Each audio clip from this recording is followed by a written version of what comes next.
greatest that ever made it, one of the best that did it, coming with it. Understand this is all I think about, all I ever wanna do, all I ever work for. So ain't no giving up, and us to the limit just to win it is a must. Now you see what it takes to be on top, don't stop. Now you see what it takes to be on top.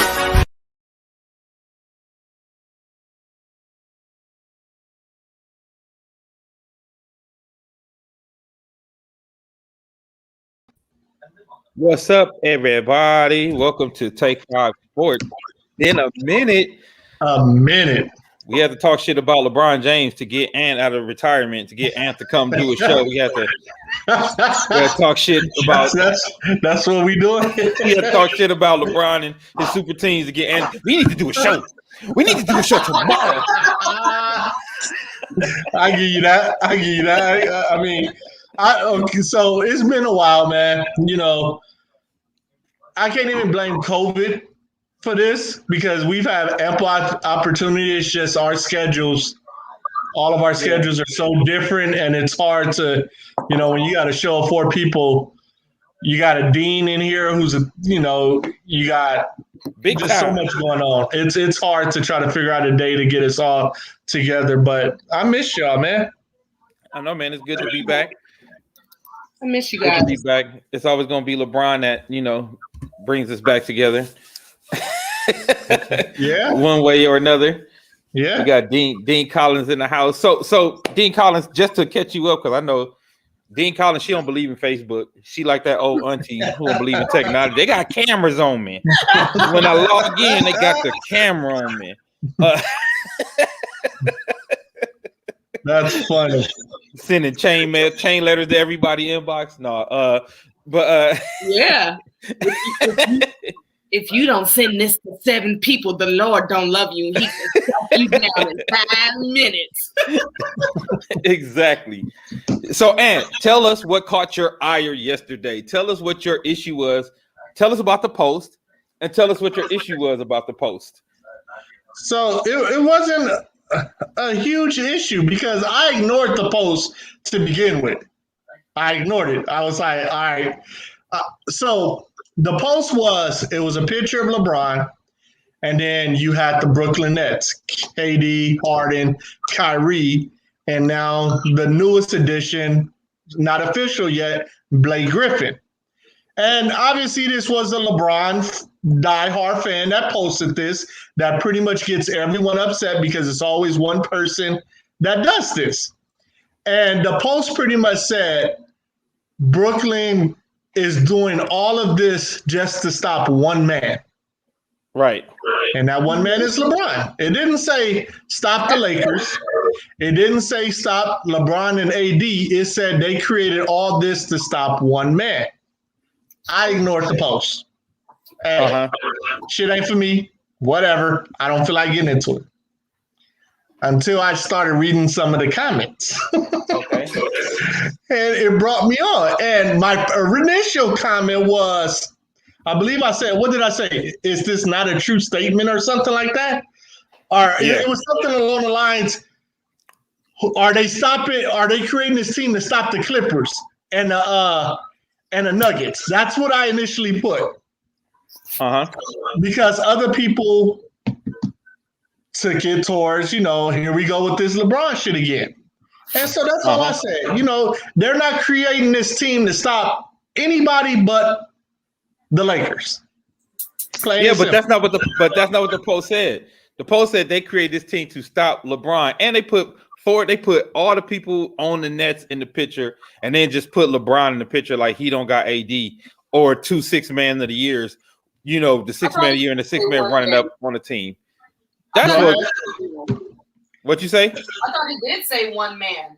It did. That's what I'm saying. It said one man, but I think that's the issue that people was taking with the post, an issue that people take with this narrative overall, right? Like the issue is like people act like LeBron has like single-handedly, won these championships by himself, and they act like, first of all, people start stacking teams because he was stacking teams, and then because Nick Wright does that all the time. Like Nick Wright will act like Kevin Durant teaming up with Golden State and Kevin Durant teaming up with Harden and Kyrie is like the worst thing ever, but won't say anything about Miami, won't say anything about Cleveland, won't say anything about him and the Lakers, because even if the Lakers don't have a third superstar, I think AD is the biggest mismatch in the NBA.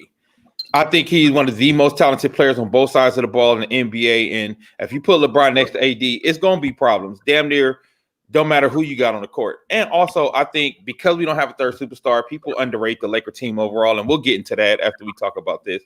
You know what I mean? But yeah, so that was our issue with it. And it wasn't that niggas was trying to shit on LeBron. It was just like, yo, this narrative is kind of whack. Like, this narrative is kind of whack that, oh, y'all putting all these people together just to stop LeBron. Like, no, like LeBron be having some good teams.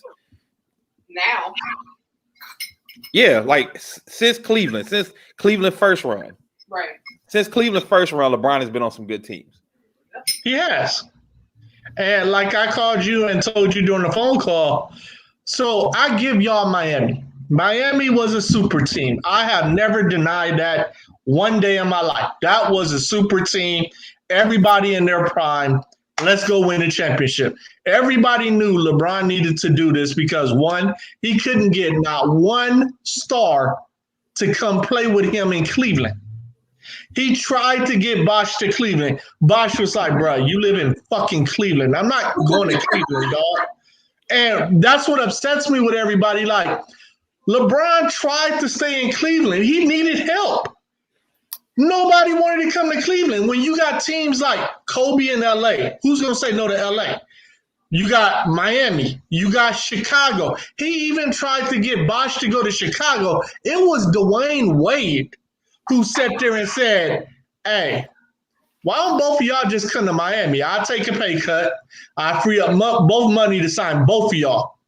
At that point, LeBron was like, well, shit, I'll roll with that. It was Wade who did that. LeBron didn't go to Wade and say, hey, won't you do this? So, come on, yes. like we're not about to rewrite history. All right.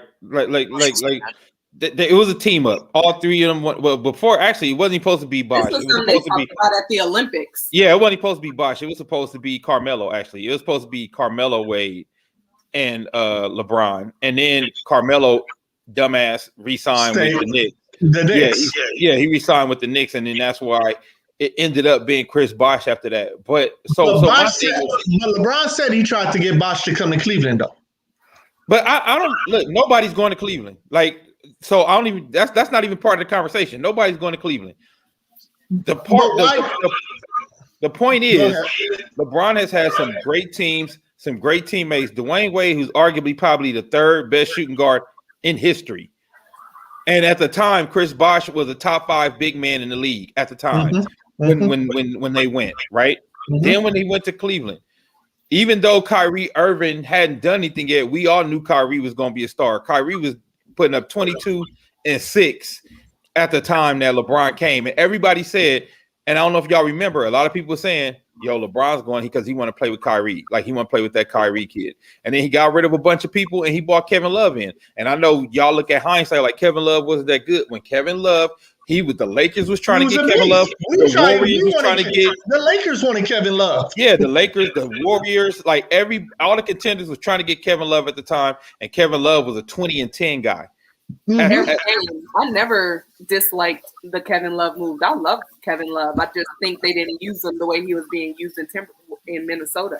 I mean, I agree. I know he became the third scorer. Like, you see the same thing happen to anybody who's been in LA so far, right? Like, you know, like they be like, Kyle Kuzma is not turning to the third starting, but I'm like, actually he is, because he's around 16 points per game, and Chris Bosh was at 16 points per game as the third star. That's just kind of the way it is when you play with LeBron. It's going to be the two top heavy guys like LeBron and Wade, LeBron and Kyrie, LeBron and AD, and then the third guy, whoever that is gonna all of his averages are just gonna drop, because if he's a rebounder, you're losing rebounds to LeBron. If you're an assist guy, you're gonna lose some assists to LeBron, and if you're a points guard, you're gonna lose some points to LeBron in the second star. So to act like, because people try to act like Cleveland wasn't that good of a team, like, oh, I'll give you Miami, they was a super team. Cleveland wasn't. Like, Cleveland had 3 bona fide stars, just like Miami did when he went to that team. The only team that he didn't have bona fide stars when he came to this last time, he didn't have 3 stars with the Lakers. That's it. But like I told you, so what started this all was when Daniel in the group said, when hasn't LeBron stacked teams to try to get an easy ring?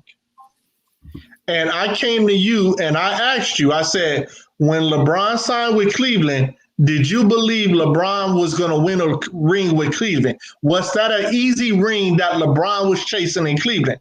So far, everybody like, nah, they wasn't supposed to. They were probably going to win one, but they weren't going to win multiple rings. When LeBron came to the Lakers, he didn't have AD yet. Everybody knew he was getting AD. We knew that. But when the Lakers got AD and the Clippers then got Paul George and Kawhi Leonard, everybody said the Clippers are the team to beat. It's the Clippers in the finals. So how is that LeBron getting an easy ring when other teams are put above him to win it all? That was my argument. Yeah, I get that. My rebuttal to that is he got AD. Like I didn't care what they said about the Clippers. I was just like, I didn't, as good as Kawhi Leonard is, I was like, I didn't trust Paul George in the playoffs, period. I don't trust playoff P at all. And I still don't. And the same thing, y'all keep me on record now.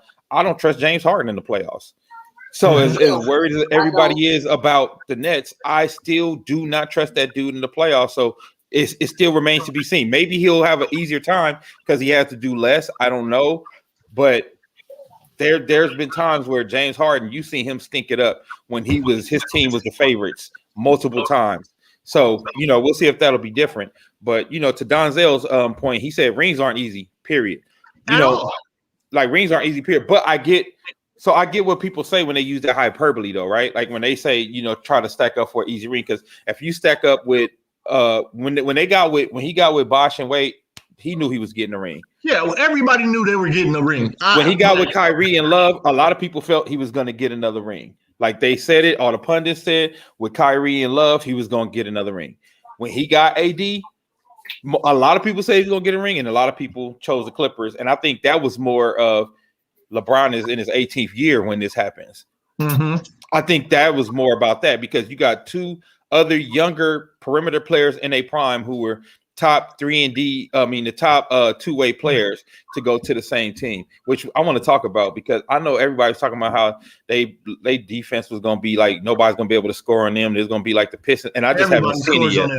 I just haven't seen it yet. Yeah. You know what I mean? I haven't seen that yet. So that's going to be interesting because they rely on offense much more than I thought they would. I thought they would really be with the 3 people on a perimeter with Kawhi Leonard, Paul George, and Patrick Beverly. I thought they would give people real problems and real fits. But the people who give Clippers the problems are the guards. It's all the perimeter players. The guards, shooting guards, and small forwards are the people who give Clippers the problems. Which is supposed to be the who is their point guard right now? Patrick Beverly. And they talking about trading Lou Williams. Yeah, and I think they're trying to get Lowry for the point guard from the Raptors. Philly though. But to put a button on the LeBron conversation, because I know one of your questions, Ant, was why everybody say this about LeBron, but they don't say that about Kevin Durant teaming up or James Harden teaming up or Kyrie teaming up. And I think the thing that people need to understand in these conversations, the difference is nobody calls KD the GOAT. Nobody has James Harden in the GOAT conversation. Nobody has Kyrie Irving in the GOAT conversation. Nobody has Kawhi in the GOAT conversation. Nobody has Paul George in the GOAT conversation. So I think the conversation becomes different around him because if you're going to say somebody to GOAT, then there's automatically going to be different expectations. But the same thing I asked you. So the 2 people that we mentioned as the GOAT with LeBron, and we're not including Kareem Abdul-Jabbar, Wilt. We're talking specifically about Jordan, Kobe, LeBron. That's all we're talking about right now. When you talk about the other 2 GOATs, those other 2 GOATs had stacked teams as well. Jordan had Pippen and Rodman. Kobe had Shaq at one point. Then he came with The three-headed monster with Gasol, Lamar, and Bynum. No matter what we say about the rest of the team, and yeah, Lamar wasn't a superstar, everybody feared that three-headed monster because I remember vividly everybody saying that anytime the Lakers could have 3 7-foot players on the court along with Kobe, how do you beat that? Right? Yeah, they had Trevor Ariza coming off the bench, and they always said, how do you beat that? So you have Jordan, who had great players with him. Mm-hmm. He had 2 of the top 50 players of all time play with him in Pippen and Rodman. Mm-hmm. You had Kobe, who had an all-time great with Shaq, a possible Hall of Famer in Gasol. Everybody say he should be in the Hall of Fame. But yet LeBron was supposed to stay in Cleveland and play with Antoine Jameson. Nobody says no. Don't do that, Ant. Nobody said he's supposed to. Yeah, nobody said he's supposed to stay in Cleveland. Nobody said that. But then when he left to go somewhere else to play with great players, it's a knock. So which one is it? Well, because it's not the same. Because again, the people that you name, as much as I like Pippen, much as I like Rodman, neither one of them were franchise players who had ran their own team. Pippen was not the like the difference is all the people you name besides Gasol.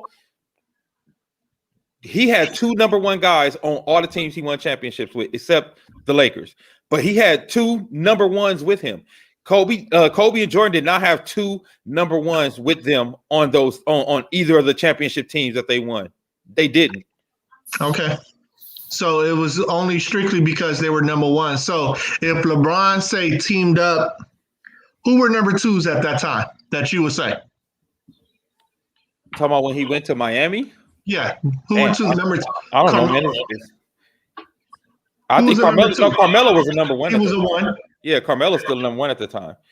Everybody he was going to team up with was a number 1 because it was going to be Carmelo, it was going to be CP3. I'm trying to think who were number 2s at that time. Yeah, I don't know who the number 2s were on. Who were the teams in the East? Cleveland, Boston, Detroit.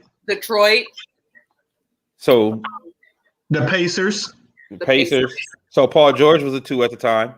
So, okay, had he teamed up with, say, Paul George, and then you throw out just another random number 2, you don't think there still would have been talk about LeBron teaming up and creating super teams with number 2s? No. At all? I don't. No, I don't. Because nobody thought Kobe had a super team when Pau Gasol came. Because we had Lamar Odom already, and we had Lamar, and nobody. Yeah, we had Lamar already. Yeah, we had Lamar already, who was like a number 2/3 on every team he was on. So then when we got Pau Gasol, a legit number 2, even though he was a number 1 in Memphis, he was better as a number 2. It was never like, oh, Kobe got a super team. It was never said that Kobe had a super team. It was never said that Jordan had a super team. As good as that team was, I think because that was a great team with team function. But because I know Glasses like to be like Rodman is Rob, and I'm like Rodman is dope. Rodman is amazing, but Rodman ain't Dwayne Wade. He not, but he was defensive player of the year multiple times. Scottie Pippen, not Dwayne Wade. Defense. I mean, but so hold on. I beg to differ that people didn't think Jordan, Rodman, and Pippen was a super team. That's crazy. I didn't think he was with Kukoc coming off the bench with Ron Harper. Yeah, I thought they was a dope team. I didn't think they was a super team. I thought they was a super team because they had Michael Jordan. Because that team without Jordan is not a super team. I thought they was a super team because they had Michael Jordan. Okay. Because I think if Miami would have just had Chris Bosh and Wade, I think they put the other people around. They still could have won a championship. Because remember, Wade had already won a championship before LeBron came. Yeah, that was Shaq. Yeah. With Shaq, Gary Payton.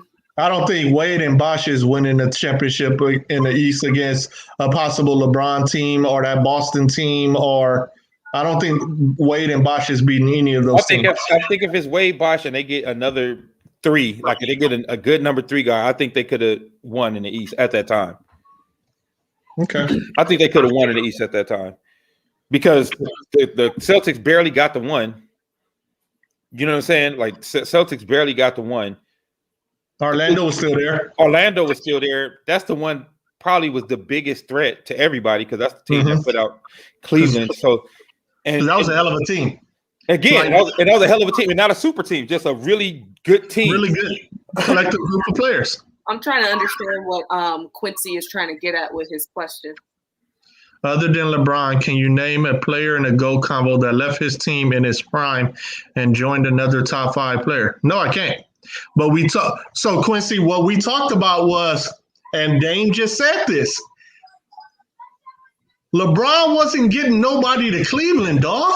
Like, I don't understand why people don't understand this. Yeah, like, LeBron tried to get people to come to Cleveland and play with him, and everybody was like, bro, you're in fucking Cleveland. Now, say LeBron was drafted by the Bulls. Say LeBron was drafted by the Knicks. You think LeBron would have had a problem getting players to come play with him? Nope. Mm-mm. It's the market he's in, dog. Nobody is about to pass up living in Miami, LA. I'm just going to use those 2 right now. Houston, Brooklyn, to go play with Greek Freak in Milwaukee. And with it's the market. It's the market, bro. I think y'all conflating 2 different things. I don't think nobody's talking about the fact that he left Cleveland. I think it's the who. It's the who more than what he did. It's the who he teamed up with. That's what he's talking about. He left in his prime and linked up with 2 other great players in their prime. Okay. At the same time. In his prime and linked up with Kyrie. But he's not in the GOAT conversation. Not, but they That's are. What we're talking about. We're talking about the GOAT status. He wasn't even considered he wasn't in the GOAT conversation when he was in Cleveland. So you can't. And Quincy just made another comment, and LeBron said he was eliminated by Dwight Howard, stopped him from meeting up with Kobe and the Puppets in the finals. Yeah. Yes, he did. But the thing that upsets me about that is it's still a team game. And at the end of the day, that Magic team was only, 3 to 4 games behind Cleveland in the loss record? That was a hell of a Orlando team, dog. And think about who was on that team. There was Dwight, and you had Jameer Nelson. You had Nelson, Howard, Turkoglu, Rashard Lewis, right. Michael Pietrus. They had a squad over there. Yep. Like, I wish LeBron would have beat them so we could have saw the Puppets in the finals. That's what everybody wanted. Unfortunately, they lost to fucking Orlando. Still a team game at the end of the game. Like, Daniel Marshall. I mean, the thing with me is we act like LeBron wasn't supposed to lose. Like Kobe ain't never lost. I was going to say Jordan, but the nigga never lost once he started winning. So you can't use that nigga as an example. But I don't think so. I don't think it's about that. I don't think Kobe would have lost the finals with Dwayne Wade and Chris Bosh. No. I don't think Kobe loses with Kyrie we were talking about LeBron losing to Orlando just now. I know, but that's why you said people act like Kobe wasn't supposed to lose. I'm saying because when you're talking about comparison, I don't think Kobe or Jordan will lose 2 finals with Wade and Bosh. So that's why that conversation happens, dog. And then on top of that, and I say this all the time, and this is the reason, like, as much as, because LeBron is a Laker now, and as much as he got his stats is crazy and out of this world and all that, he will never be above, like, Jordan is going to be the GOAT to me, Jordan or Kareem, however you want to say it, but he will never be above Kobe to me personally, because Kobe won with less than Jordan lost with. Kobe won with less than Jordan lost with. No, than LeBron lost with. Oh, Kobe, you said Jordan. I mean LeBron. Kobe won with less than LeBron lost with. What team are you talking about? You talking about the team with Bynum, Gasol? Yeah, Bynum, Gasol. Yeah. But we did this before where we broke down that Lakers team that won the finals. Okay, so are you only mentioning the Miami team? I'm assuming then. In this conversation, yeah. Okay. Then I give you that. Yeah. I give you that because I know many people have tried to compare Kobe, the Lakers with Bynum, Gasol, and Odom versus LeBron team with Antoine Jameson and all them. I'm like, bro, there's no comparison between these 2 teams. Yeah, no, I don't compare that team. I compare that Laker Gasol, the Kobe Gasol team. I compare that to the Miami team when you talk about what would have been done if you would have switched places with them guys, right? You know what I'm saying? Marcus said Bynum barely played. Donzel said he loaded up a banana boat in his prime and decided to play with his homeboys. He didn't even care about how all of them were number ones. He just wanted to win with his friends, and this convo is the price he pays for it. I agree. I totally agree with that, but no, you can't stop bringing up Bynum because yes, Bynum in a championship they won against Boston barely played, but in the regular season, and me and Donzel had this conversation about how important Bynum, Gasol, and Odom was. We had this conversation on the avenues, Donzel.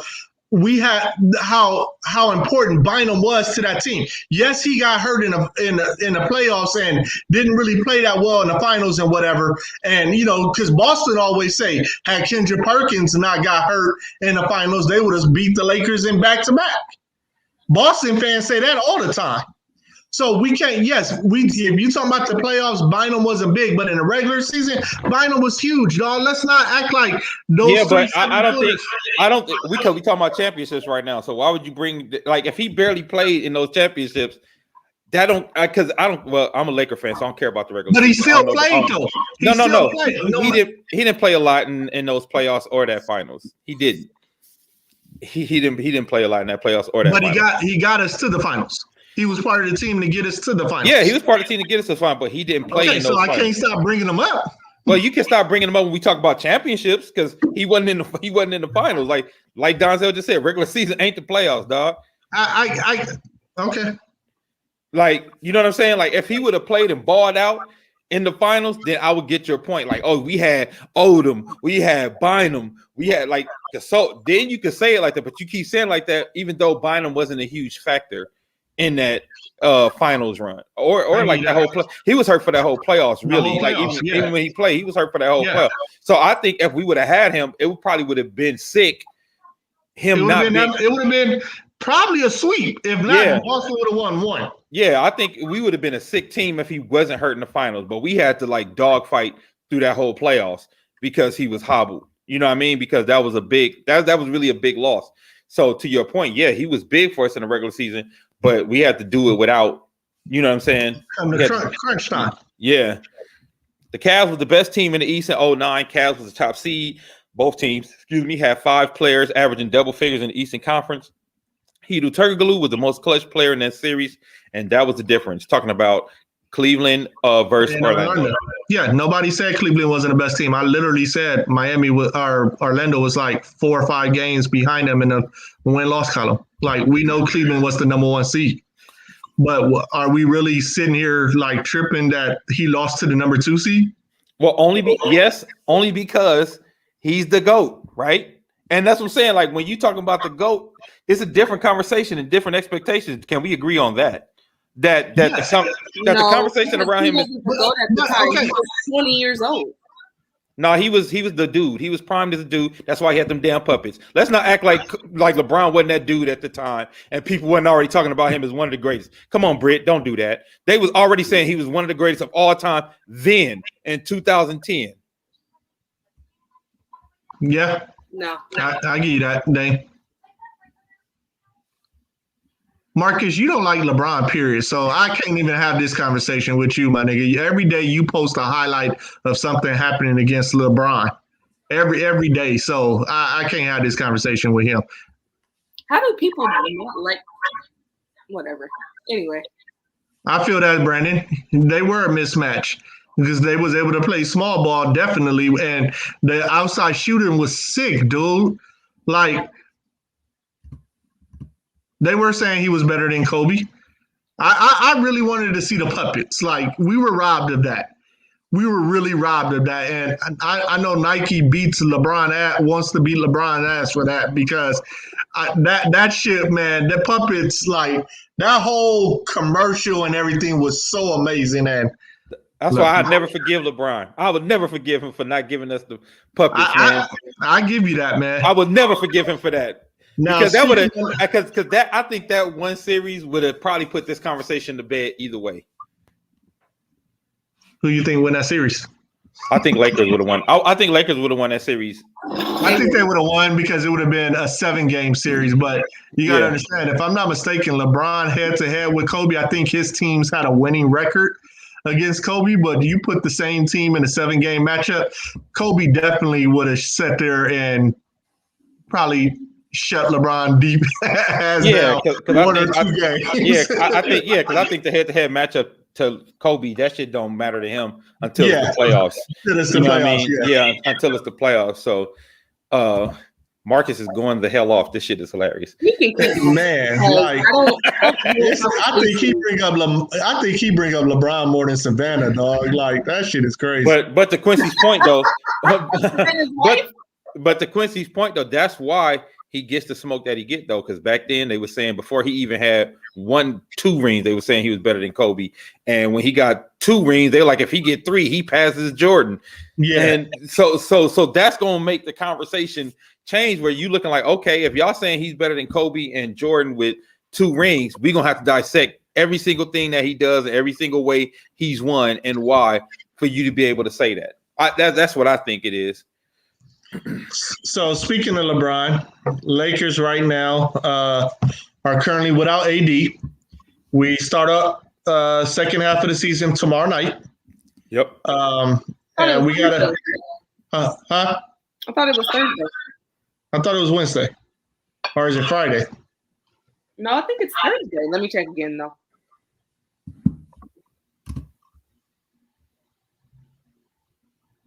Anybody got it up here? It's Friday. It's Friday? Mm-hmm. Okay, so then Friday we open up second half against the Pacers. Next 5 games is Pacers, Phoenix, Charlotte, and I forgot who the Timberwolves and somebody else. AD is still out right now. Mm-hmm. Who do you think we need? Well, let me ask you this. Do the Lakers need to go try and get somebody to fill what we're missing with AD? Or do we just play it and just wait for him to come back? You just play it and wait for him to come back. I really wanted to get Blake Griffin, though. No, I did not. Why? Nah. He's not what we need. Like, he's literally like, at this point, he's Montrez. He's Montrez light. We already got Montrez. We don't need another player like that. Like, he's Montrez, but less athletic right now. Like, the thing that this team. Go ahead. I told you I want them to try to get Whiteside. If they could buy out Whiteside and you could tell Whiteside all we need from you is to just play the defensive role, block shots, rebound, don't worry about scoring. That's not your option. If LeBron wants you to score, they'll find you. Schroeder will find you. Just come in and play that role. I wish they could get him. Yeah, I like Whiteside to come in and fill that Dwight Howard role, or Andre Drummond if we can get him on the buyout market, which they saying if he gets bought out, he will be most likely coming to Lakers, but also Dan Gilbert is a whole. So he's going to do everything in his power to wait until right at the trade deadline. And because they say and the thing is, he's trying to trade him, but they also saying he's playing hardball. He's trying to trade him and get that draft pick back that he lost for picking them up last year. So we'll see, but I'm with you. I think the Whiteside pickup fills a need for athletic defense, rim protection, and another pick and roll threat. Because he'd play over Marc Gasol, right? Because he's not giving us what. Oh, so and I know this is like a point of contention, but I like Marc Gasol at center for us.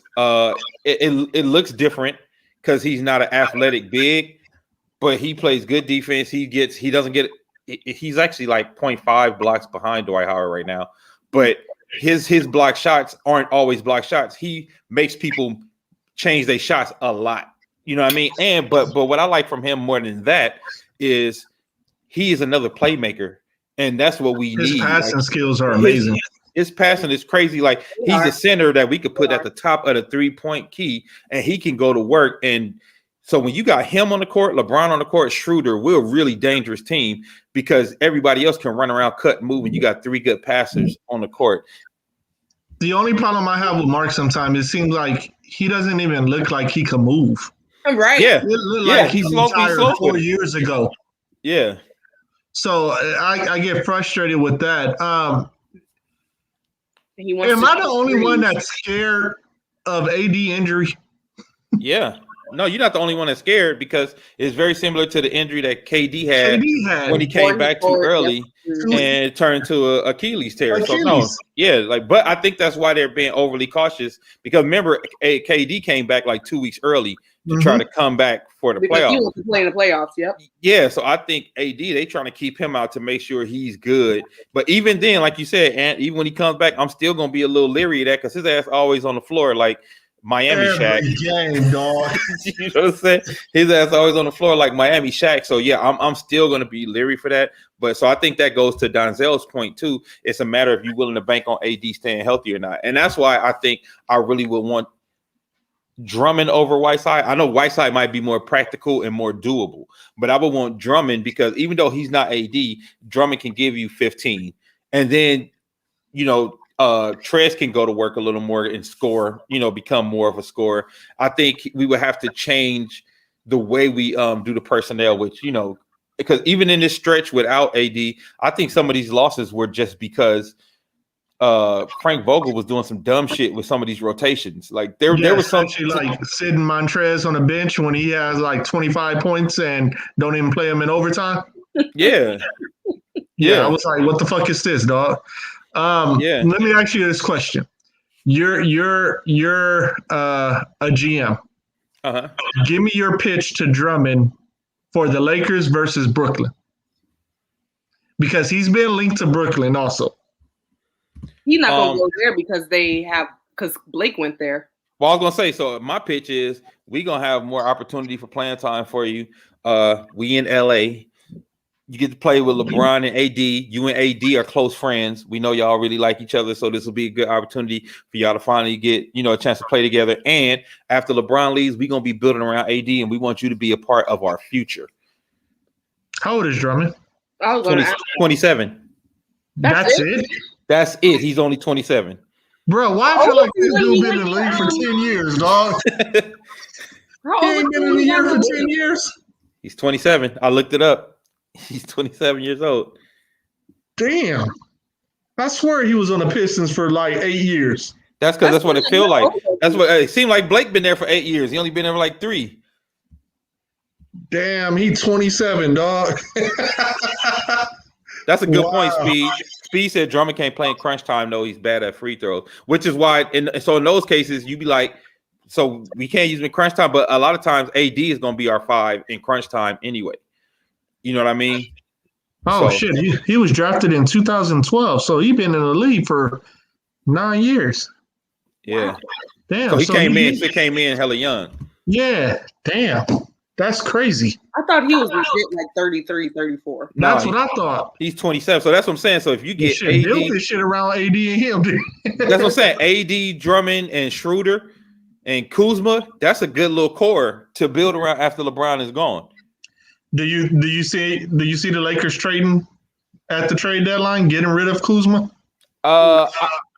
They could, only because he's a good piece now, because he's been playing well on the offensive and defensive end, and he has a good, sensible contract that actually can bring a big piece back now. Because the reason they would never trade Kuzma before this, because you have to package him up for a bunch of shit to make the salaries match because he was on his rookie salary. But now that he has an extension and he has real money on the books, you could just package him and you won't have to lose a whole bunch of people trying to trade for players. But I think they really like Kuzma, and I think they might try to stick with Kuzma because he's been growing. He's been a great defensive player for us this season. And I think they see his sacrifice. Like you see his sacrifice, because the minute AD was gone, his PPG started shooting back up to 20 points per game. Mm-hmm. So I think we had this conversation for years versus him and Tatum. Like, give him the opportunity, he could score like Tatum. Yeah, but he's not given the opportunity like Tatum has in Boston. Yeah, and so to Donzel, he said Kuz is committed to rebounding for the team. He's acting, he's helping because of it, and he's defending his ass off. So I think Kuz is trying to find other ways to be effective because he's not the scorer, right? Because LeBron and AD take a bulk of the shots. So he's been trying to find other ways to be effective. But then you see when AD or LeBron is gone, he goes right back. I mean, he slips immediately right back into being a 20-point game guy. So if you send him to like a trash team that ain't got nobody and he gets to just go off, he's going to be a 22, 23 point per game guy. He just can't be that on a championship team. I know we sound like a broken record when we say this, but I swear some nights I hate watching LeBron and the stagnant offense that he brings, Because it seems like the shit just stops like the moment he comes back in. Like he'll go out the game. Here you got Kuzma, Schroeder, everybody running like let's play. And then here come LeBron and everybody just sitting there looking at LeBron like what we gonna do? And I hate I'm gonna hold the ball until 1.8 second left. And I'm gonna try to throw you the ball, and you gotta hurry up and force it. That shit annoys the fuck out of me, dog. Like, so yeah. I hate that because you see, even in the last game against the Kings, like we lost that game, and we barely had anybody because I don't think Kuzma even played that Everybody game. was out. Yeah, everybody was out. But what you saw was free-flowing offense, passing the ball, moving energy in the ball, and guys were getting shots in rhythm. When LeBron comes in and does that dribble, dribble, survey, dribble, it gets a lot of guys. So it turns from that flowing offense that you saw, and it's the flowing offense that you see even when the second unit comes in. When Schroeder, AC Fresh, Montrez, THT, when they in, you see ball movement, cutting, a lot of cutting. Gasol, that's when he becomes a great passer. That's when you see Schroeder become a better passer because they're moving the ball, they're getting cut, and as soon as LeBron come in, not only does he stagnate the off by doing it, but you see the guys stop running and they stop cutting. Like they just start standing there waiting because now you're just standing at the perimeter waiting to shoot a three. So I wish the coaching staff would find a way to find some balance between that. But that's the way LeBron plays. So at this point, what are you going to do?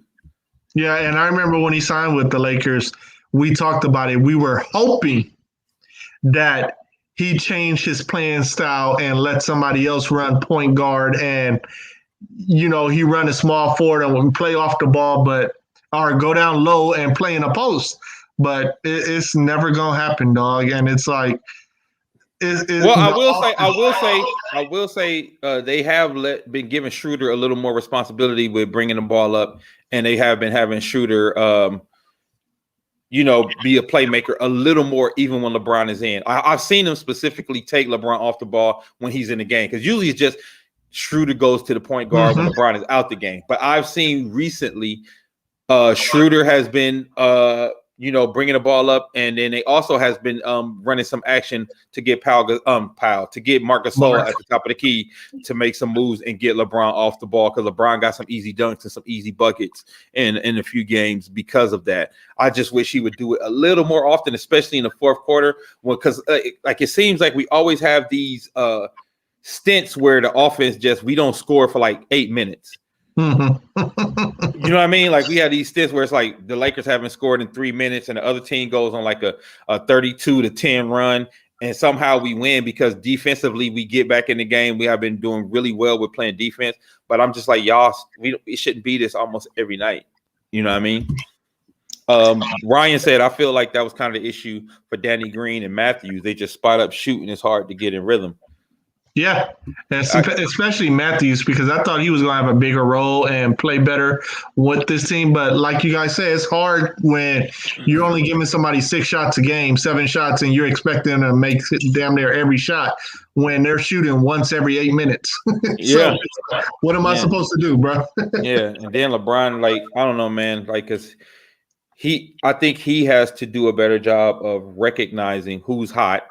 He got to do a better job, because I seen some games where THT was doing his thing, and then he won't touch the ball for 3 or 4 minutes. Where Kuzma's having a great night, LeBron is not getting the ball to him for a long time. So I think LeBron has to do a better job of recognizing who got the hot hand, and also Vogel too, because Vogel will pull out the hot hand, like you said, with Montrez having 25 points, and Vogel just like, all right, cool, nigga, that's it for the night, and it's a close game for the night. I'm like, what are you doing? Like, I'm sitting at home yelling at the TV, like, what are y'all doing? Bro, I was sitting there like, is he on a minute restriction? Is he hurt? Like, was there an injury I didn't know about? Like, what's upsetting, it's been a couple times where he done pull Montrez out of the game, and you see Montrez's demeanor on the bench, and he's like, bro, what the fuck? And it's so many times you're going to get that what the fuck from where he just going to quit. Like, he didn't come to the Lakers for this shit. Yeah, and I wouldn't even blame him. I wouldn't even blame him because that was dumb. Yeah, come on, man. So, I don't know. Second half of the season, we need AD back. I'm not going to lie. I didn't say we didn't need AD.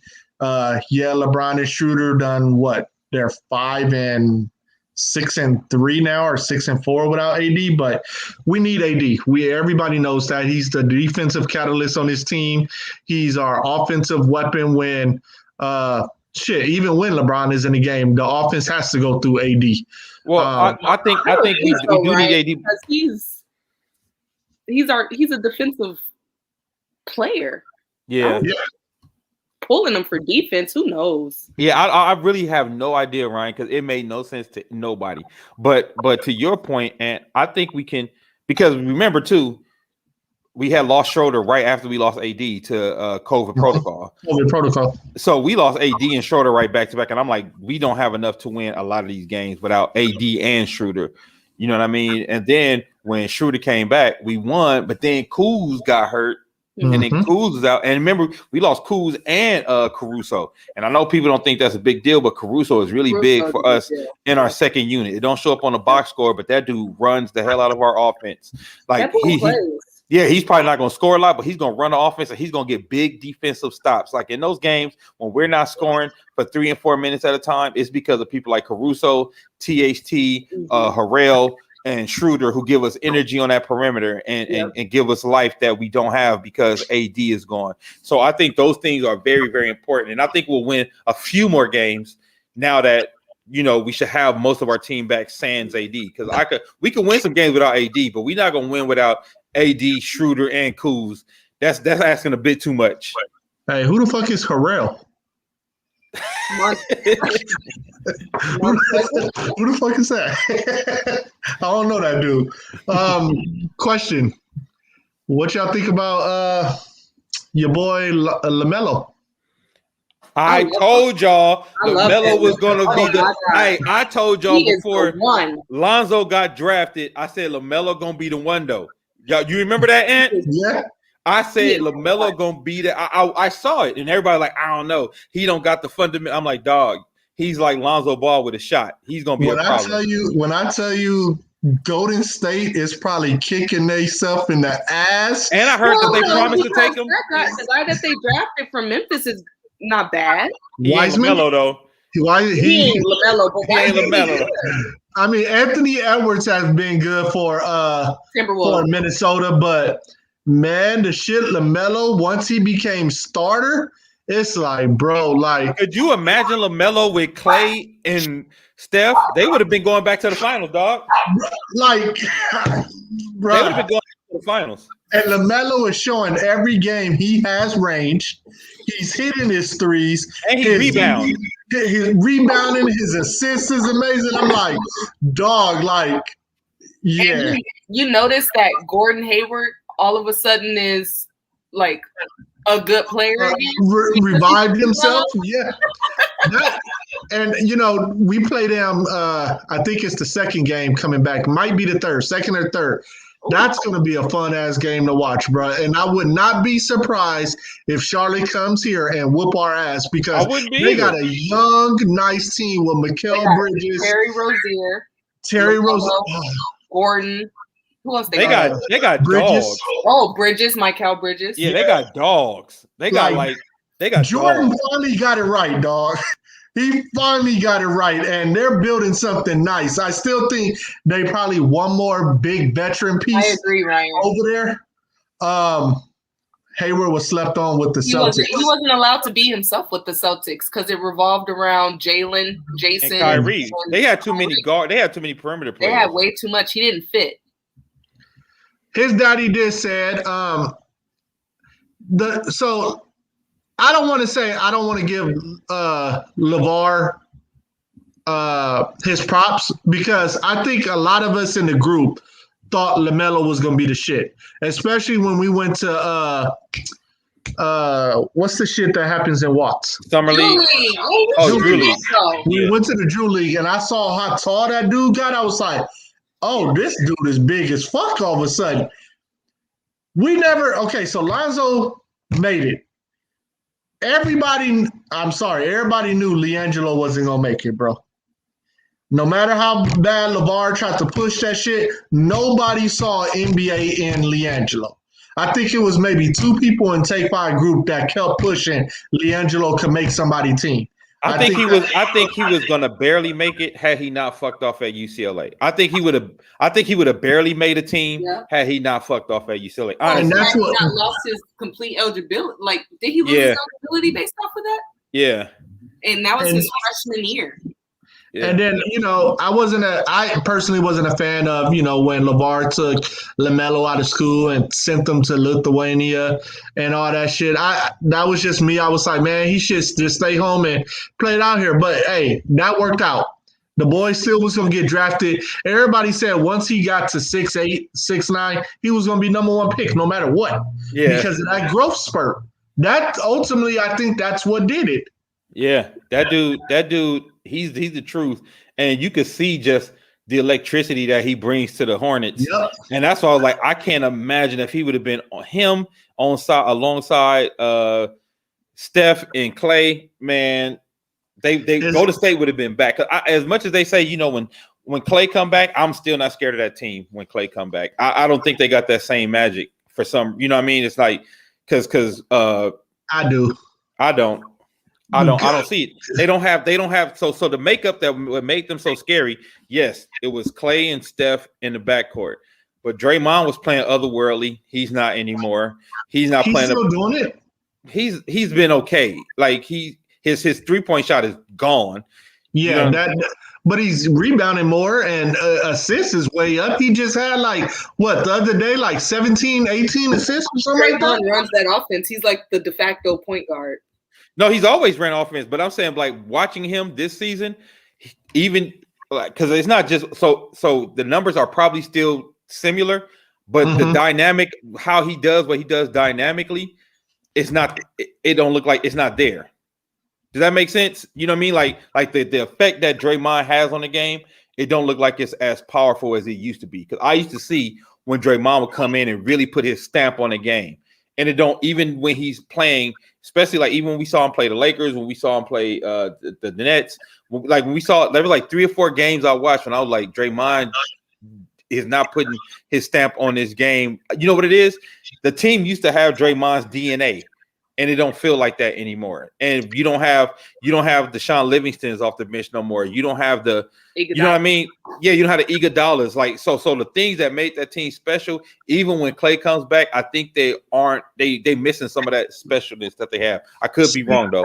Speed just said something. He said LaMelo would have been a better playmaker than Dre, and that just made me think of something. Had LaMelo got drafted by the Warriors, that mean the ball would have been taken out of Dre's hands. So what good is Dre at that point? He better rebound. Is he now a trade piece? He could be, but I also think you could have more than one playmaker. Mm-hmm. I think you need more than one playmaker. I think that makes them more dangerous. If you got LaMelo who could play make and Draymond who could play make, I actually think that just makes them more dangerous. And that lineup would have been LaMelo running point, Steph shooting guard / point, and Draymond at the 3. No, Clay would have been 3 had he not gotten hurt. I'm not talking Clay because he's hurt. So I'm talking about if they would have drafted him. LaMelo now. It would have been Steph 1, probably LaMelo 2 due to his size. Yeah. Yeah. Okay. Yeah. And then Draymond at the 3. Mm-hmm. Yeah. James Wiseman 4. Who the hell is their 5? Oh, Keith. That square shoulder. Pascal or Looney? Looney, yeah. Yeah, Looney. Yeah. Well, I mean, they're still surprising the Warriors. They're still in playoff. They're still fun to watch. I've watched a couple of Warriors games. Shout out to Sir for buying League Pass, and we got it on YouTube TV, so we get to see everything. I've never seen a Hornets home game, and that shit is crazy watching them and LaMelo and them screaming LaMelo all damn game. Be red. What up, D? Is it working? Yep. Okay. Got your foil I eat my dinner. Yeah. What we have for dinner, bro? We had a little salmon and some brown rice and beans and some asparagus. Trying to eat had a little healthy dinner. Okay. Yeah, a little healthy dinner, dinner. All right. Good to see you, man. Hey, yeah, man. So, if D'Angelo would have not stolen some sunglasses, he might be in the league right now. Well, But, because like- he would have had his 4 year. I hope he would have stayed 3-4 years to develop. I think he would have had Right. to stay 3 to 4 years to develop in order to make it, though. Yeah. He couldn't have been one and done. No, not at all. Hi, little mama. They go Brandon with that internet shit again, that dial up. Netscape. That AOL. He got that Netscape happening over there. I mean, The navigator. I'm gonna sit out front of your house when the technicians show up, bro. We gotta figure out what wire it is. oh, it's messing up again. It's It messing up. was, yeah. Hey, Oh Zuri. no, that's because she stepped on the cord when she got up here. She stepped on the cord. I think. Oh, okay. Move the antenna to the left, baby. So Brandon, My internet can't support two faces.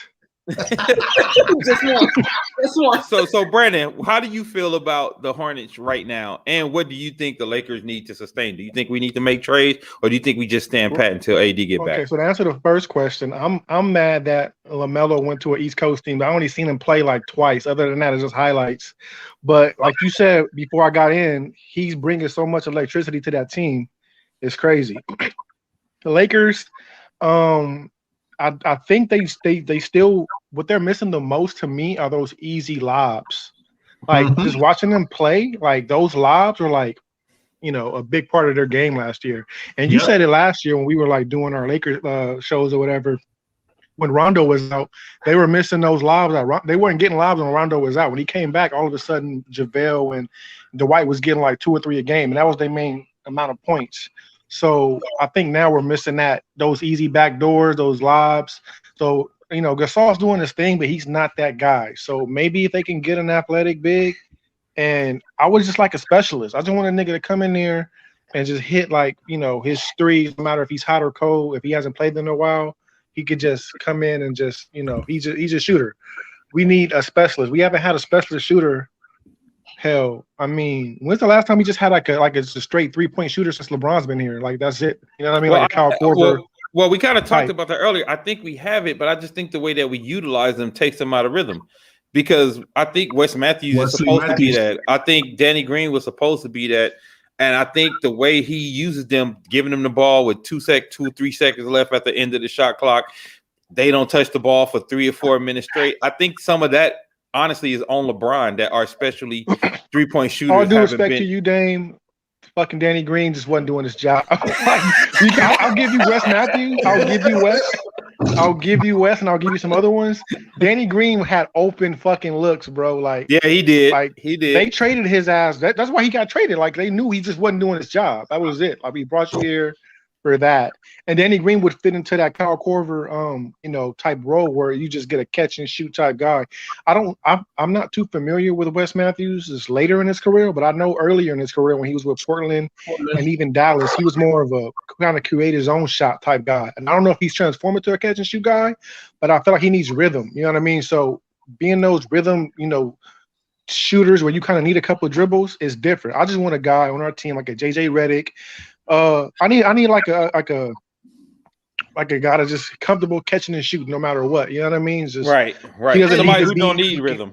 Right. Yeah, You know what I mean? Matthews- That's all he really practices, and that's his specialty. If we can, I don't know if there are any that are available via trade or buyout, but I would just like to have a catch and shoot specialist. Pretty much, that's what our offense is pretty much now. When like LeBron and AD are in there, we that 3 opens up because they double team AD and double team LeBron sometimes. So we need a catch and shoot guy. Oh, Trevor Hey, Ariza might be that Matthews- to that role. Did Wesley Matthews tear his Achilles or was it his ACL? Achilles. It was his Achilles, right? Yeah, he tore his Achilles when he first signed with Dallas, Well, and then Dallas, right? That we first signed him before. He actually, yeah. Speed said Redick will let that ass down come postseason, and we've seen that year after year. He'll be killing. Yeah, all the no. time. I mean, no, I don't want Redick. Don't get confused with me. And I want Redick. I'm just saying like a JJ Redick type. You know what I mean? Like I can't think of. There's so many guys in the league now that are catch and shoot guys, but they're not available. You know what I mean? They all on Miami. I mean, Yeah. they're everywhere. Did y'all see Like- that's a game? It was a game of fucking. No, but all the white boys who Milwaukee. just shoot threes are on Miami. No, but it was a game against Milwaukee, and Milwaukee Bucks and Minnesota Wolves, and they shot 95 threes that game combined. Like that's what the league is now. It's not, and they were hitting them. I think Milwaukee shot like 40%, and then Timberwolves shot like 35%. Like that's 95 threes, bro. Like that's crazy. That's crazy. Like everyone's just shooting threes now. Hey, Britt, what's up? Shout out to Steph. Right. I hate when people say that, bro. That's not what. That's not. That is 100% why the game has changed. No, it's not. Oh, they would shoot. I gotta stop with that. You know you can't stop with that, man. Brandon, you know he gets into. I gotta stop with Steph. Steph is the perfect player for where the NBA is at now, but he's not the reason why they're shooting 100 threes a game. So let me ask you. That's not the reason why. Were they shooting 100 threes a game before the Golden State run? Nope. Before the Golden State run? No, yeah. I mean they were getting there.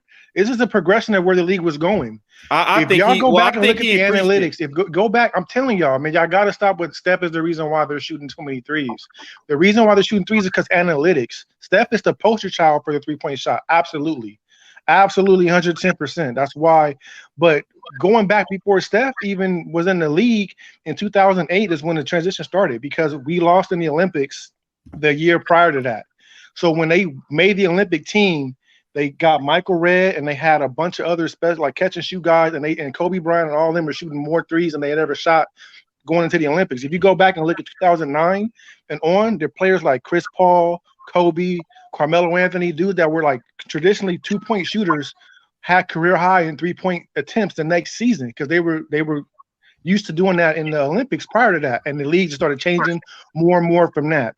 It started from the D'Antoni and what's the guy's name? The owner of or the GM for. So let's say this: would you at least say that Steph and Clay accelerated it? Oh no, yeah, for sure. They're the poster child for it, for sure, 100%. Because I think what you're talking about, it was happening, but the reason it wasn't moving into the NBA, that you would never win a championship with it. All those Phoenix teams would be killing during the regular season and never won a championship with it. Every team that was shooting threes like that would never win a championship, and there's always threes don't win championships. They were the first one to win championships. Once Golden State won the championship with threes, and it's funny that people think they won because of the threes, but they won because it was actually a good defensive team. Right. But the threes are what, yeah. And that's the thing that a lot of these other teams that try to do it are missing is like y'all shoot threes, but y'all don't have defense. But we'll talk about that later. But I think because they won with threes, then the whole league, because the league is a copycat league. Once they won with threes, because like you said, they was shooting like that in the Olympics in 2009. They still wasn't doing that shit in the NBA. Like, my thing is like, so everyone shoots threes now, everyone. But that was a transition that was happening prior to Steph being in the league. Is what I'm saying. Big men were shooting threes before that. So a combination for me is analytics and the foreign game, because now we don't even have centers who are in the league that don't even have one post move. You know what I'm saying? Like that had nothing to do with Steph. That's the centers that are looking at foreign players that are coming into the league, the Bargnanis, the Nowitzki, those big men. I can't, countless big men that came into the league that were shooting threes, and shit. That's what it turned into. It was because they were saying long twos. Analytics say that long two is the worst shot in the NBA. So they essentially took the long two out of the game. They said, why would you shoot a 20-footer where you can step back 2 feet and make a three and get one more extra point? That analytic right there changed everything. It's not just Steph shooting it; it's people saying that's a bad shot. You know what I mean? Like, no. I think it was both, though, right? I think analytics was going to change the game, but Steph showed it can work, and I think that's why the whole league ended up doing it, in my opinion. Because, like I said, analytics have been around. Analytics have been around since Phoenix Suns beat Kobe in 2005. Yeah, 2006 and 2007. So what you're talking about had been around already. That train of thought and that train of thinking had been around already. But I think what happened was it was never shown to be a winner. But once it was shown to be a winner, that's why I say it was Steph and Clay. That's why I say it was that Golden State team that accelerated it, because up until that point, all the teams that shot threes would lose out in the semifinals or the finals. Right. A lot of them didn't even make it to the finals. All right, let me ask you a question real quick though. Have you ever read Mike D'Antoni's 7 Seconds or Less? No, I hate book. Mike D'Antoni. Hell no, I ain't read that. Okay, so if you ever get into the mood where you just feeling like, okay, I'm bored, I'm gonna fuck with B-Red, see what he's talking about, read that book, right? That book was written. I don't like reading, bro. I don't read a lot of books and shit. I'm not gonna lie. I read that book in high school. So I do a book report. So I'm like, fuck it, I read this book. He wrote in 2004. That 2004 was what 15 years now, 16 years ago. That what he said in that book is what's going on in the NBA right now. If you see what's going on as far as teams inbounding the ball quicker to get a quicker shot, the quickest shot to get is a 3-point shot, which is what he said in the book. It's harder to get into the paint when the defenses collapse. It's easier to run down, inbound the ball when they trap, kick it out, get a 3. That's basically what the book was about, and a bunch of other shit too. But what he was saying in that book is how the NBA is now. And I feel like Mike D'Antoni is an offensive genius. The reason why he's not a good coach is because he refuses to change his game plan and to play, have teams play defense. But that book essentially is what the NBA is now.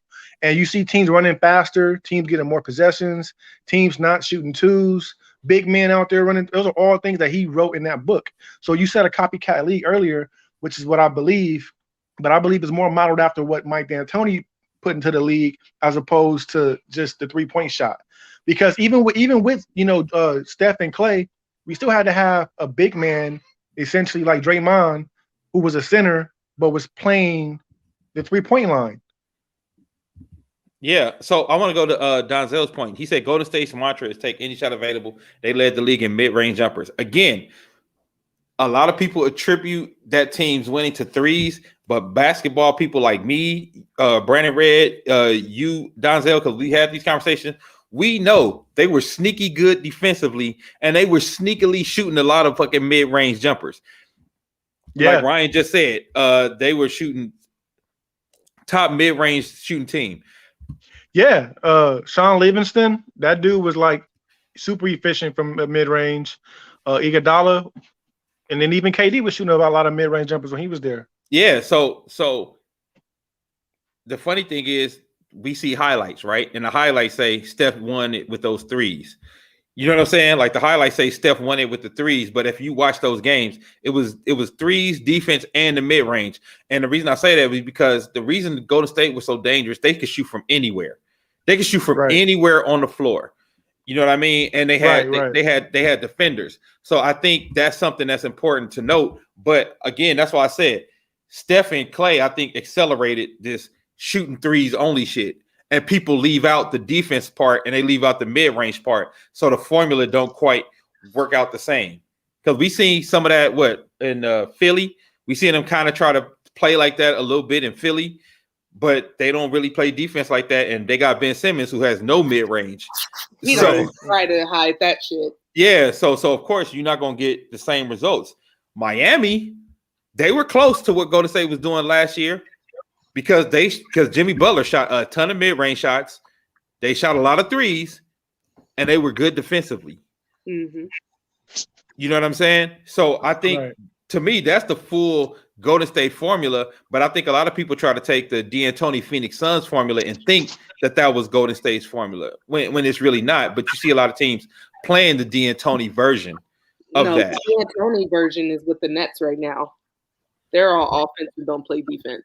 They literally said we just have to score more everybody and play a little bit of defense. It's D'Antoni's thinking. First to 100 wins. And that's why I say it's gonna be interesting because everybody like, oh, it's over. They're gonna be in the finals. I'm like, I don't know, because even taking out me not trusting James Harden out the equation at all, not playing defense in the playoffs is a different beast than regular season, 7 games every night, and you got Steve Nash and D'Antoni on your bench, and they aren't the best at making adjustments. So it's gonna be interesting to see how they coach in the playoffs.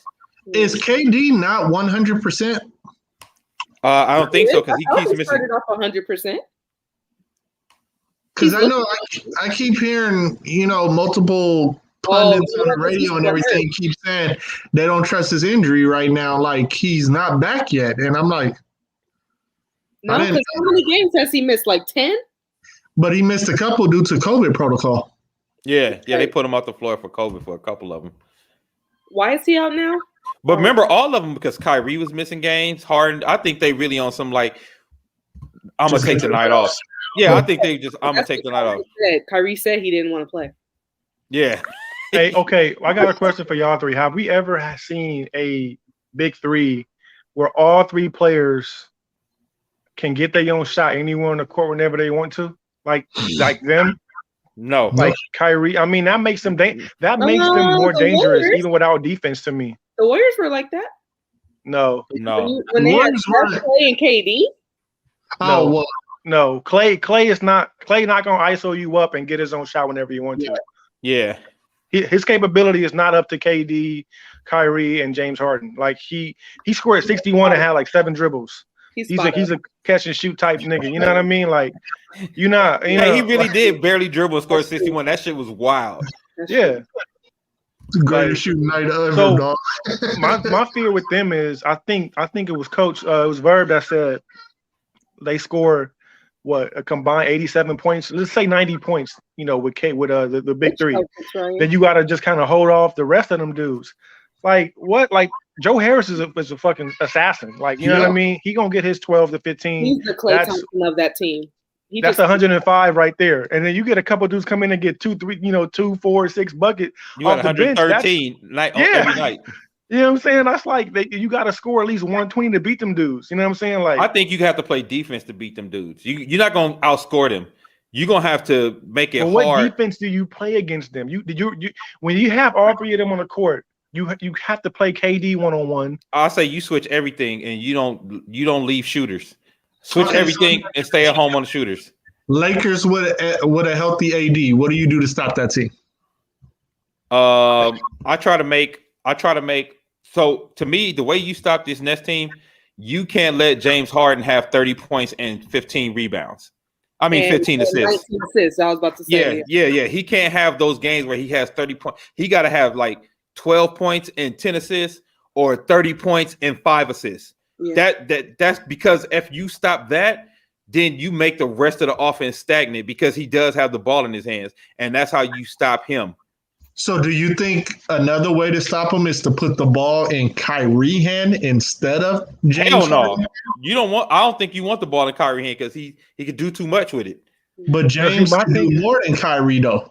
James because look, last year Harden had Westbrook, right? We played him in the playoffs. He had Westbrook, right? So our mantra for beating them was leave Westbrook the fuck open. That's really how we beat Houston last year. Like Westbrook shot them out of that series, bro. We don't have a guy we can say, okay, we're gonna let Harden score and we're gonna let Kyrie shoot, or we're gonna let KD shoot. Like, that's when you're guarding him, all he gotta really have is like he ain't gotta have 15 assists. He gotta have like 6 or 8 assists because Kyrie and KD can get their own shot off. They don't need him to get, you know what I mean? Like it's not like the Houston team where everybody needed Harden to get their shot. Right. So if Harden's having a typical Harden night, 24 and 8, 22 and 6, that's good enough to beat us beat anybody on most nights because you got Kyrie and KD that can do their own thing too. So rank Kyrie, KD, and Harden in 3-point shooting, 1 to 3. Kyrie. I say Kyrie, Harden, Durant, James, Kyrie. So then wouldn't you put the ball in Kyrie's hand? Yeah, you might be right. Yeah, you're right. I'll put the ball in Kyrie's hand and make just him make sure. run up. Yeah, like Speed said. He said force Kyrie to run the offense. He'll do the rest for you. He'll probably ball, but no one else will. Yep, that's exactly because you just got to make sure KD and James not hitting those threes. Now it's a 2-point versus 2-point game at that point. And that's another thing too, Ryan. You're right. He said slow the game down. I think you try to make them guys play in the half court because even though they can play ISO, they are better on the break. They are better. Mm-hmm. You know what I'm saying? They are better running. So you try to make them play half court ball and make them turn into an ISO team. I think that's what you do. You try to make them all play ISO because that's the thing. Even though Kevin Durant don't like to be the ISO guy, Harden and Kyrie loves ISO. And that's what takes what you see in the playoffs. When them niggas go to one to love to play ISO, they get everybody else out of the game. We saw it in Houston. We saw it in Houston with and then we saw it with the Celtics. All them good players that Kyrie had, when that nigga just decided he wanted to go to ISO, the whole rest of the team just started turning into pedestrians. So that's what you want to do. You want Kyrie or Harden to try to turn the rest of the team into pedestrians. I don't know, man. I'm really scared because the way them niggas is playing right now, they're not playing the way that I thought that they would be playing. I thought I thought Kyrie and Harden would be battling right now to kind of see who's like on, start the offense up or whatever. But Kyrie said, I'll play the 2. And they got Harden playing the 1. You know what I'm saying? So, I mean, to force them back into that in the play, I mean, it's possible to force them back. But the other thing too, B-Red, those fouls, because 10 of Harden's points come from fouls, and he don't get those same calls in the playoffs.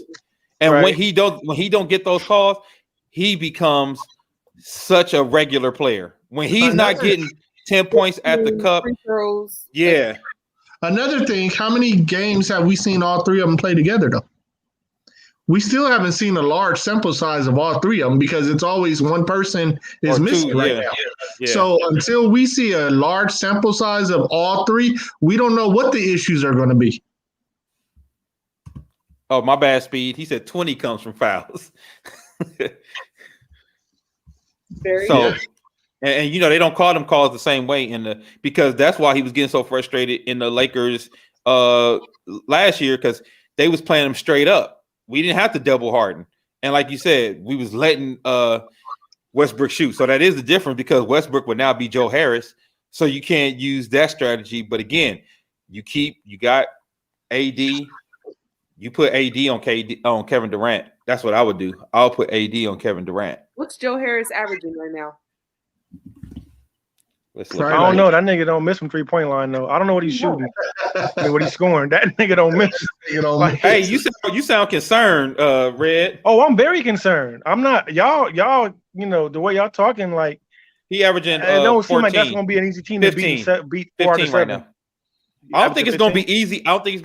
But I think, and this is a big part of the game to me. But I think we will be able to beat them because of mental fortitude. Because you got 3 weak-minded guys over there, and I think that is huge when it comes to the playoffs. I really do. I think. Yeah, I do too, bro. But you gotta respect KD and Kyrie. Them champions. They may be weak-minded, but they champions though. But you know what I'm saying? KD weak-minded. He a champion 2 times though. Kyrie, they champions because they, like, I know KD, like I know Kyrie wanted to be the alpha, and then when he got to be the alpha, he wasn't that. And Kevin Durant never wanted to be the alpha. And Harden does not want to be the alpha. I know this for sure. So at some point in the playoffs, somebody has to be that alpha. And you got 3 dudes over there who don't want to be the alpha, who don't want the blame to fall on them at the end of it all. So that's why I say, I'm not saying I don't respect them, but mental fortitude is huge in this game. One thing Kobe taught us, mental will help push you over. If the talent is this close or the talent is right, mental can push you past, that other team, especially in the playoffs when shit get thick. Because I think one of the reasons we were able to win last season was because mentally, we were mentally tough. A lot of those games that we lost early in the season, we wasn't losing at the second end of the season. A lot of those games we lost before AD got here, where we would be down like 3 points with, when Dame Lillard would just, we gonna lose. We only down 3, but Dame Lillard got the ball. We didn't lose those games last year, and I thought we built a strong mental fortitude. And you even saw AD's mentality change in regards to playoff basketball. His attitude changed in regards to taking big shots. Like when we need a shot, AD was going to go get the shot. And even honestly, as much shit as I talk about LeBron played damn good in a lot of fourth quarters last season, and I have to give it up for that. Like he was a lot more mentally tough than I've seen him be in a lot of situations. So that's why I think mentally tough. Yeah, and them dudes ain't mentally tough, man. And them dudes crumble. I mean, nigga, KD left a whole dynasty because a nigga yelled at him. Called him a bitch. That nigga left a whole dynasty because a nigga yelled at him, dog. He was gonna leave anyways. Hey, that shit was funny. That nigga said because the nigga yelled at him. Oh, Rocket. Yeah, Rocket there. Oh, what up, Rocket? I ain't seen Rocket in like 2 years, man. No. But yeah, so I feel you. Be on the talent side, it's scary on the now. If they get Drummond, then I feel like it's over. I feel like we ain't gonna win. Lakers ain't gonna win if they get Drummond. I feel like if they get Drummond, Blake Griffin off the bench, and DeAndre Jordan, I think it's a wrap. because getting all these niggas. But it's funny too because it's kind of like the Clippers was last year. Remember the Clippers just kept getting niggas, right. And we got Noah too. Yeah, we got Noah. We trying to ready to get this shit started back up. Bro, when they signed Noah, though. I was like, how these niggas still got cap space? I felt like they just kept adding people last. They just throwing niggas in the now Andre team. Might sign like how the fuck with them 3 niggas already? That should have usurped your entire cap space. Well, so this is what happened. The reason they are able to keep signing people is because they signed those 3. They got them under max contracts, yes, but they didn't use their biannual and they didn't use their mid-level, so it didn't trigger a hard cap. And they're not paying. They're only giving Blake vet minimum, right? Vet minimum, yeah. So when you don't trigger the hard cap, you could damn near sign as many players as you want to the veterans minimum. There's no limit on the veterans minimum when you don't trigger a hard cap, and they didn't trigger a hard cap. And what's the mid-level exception, right? Isn't it like 5 point something million? The mid-level, yeah. So if Blake would have took that, it would have made the hard cap, but he didn't do it just so they could have more money. So wow. Yeah, so they had a mid-level exception for German, so they might still be able to get him. If they get German, I don't think we're gonna get him this year, dog. I don't know. AD and LeBron gonna have to do. They're gonna have a magical run. But I like my thing is I feel like we have a low-key big 3 because I feel like Schroeder can kind of be that third wheel. He can give you 2024. Yeah. So I'm not too worried. But my only thing is like. I've always, even though we gotten better at closing games, I'm still like, who's our assassin? You know what I mean? Like, who's our dude that's like, and I feel like they got two and a half dudes.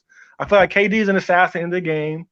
I feel like Kyrie's an assassin in the game. And Harden's not an assassin, but I mean, shit, he's dangerous enough. You know what I mean? He's not an assassin at all, but you can't sleep on him. I mean, he may have a moment or two in the playoffs eventually.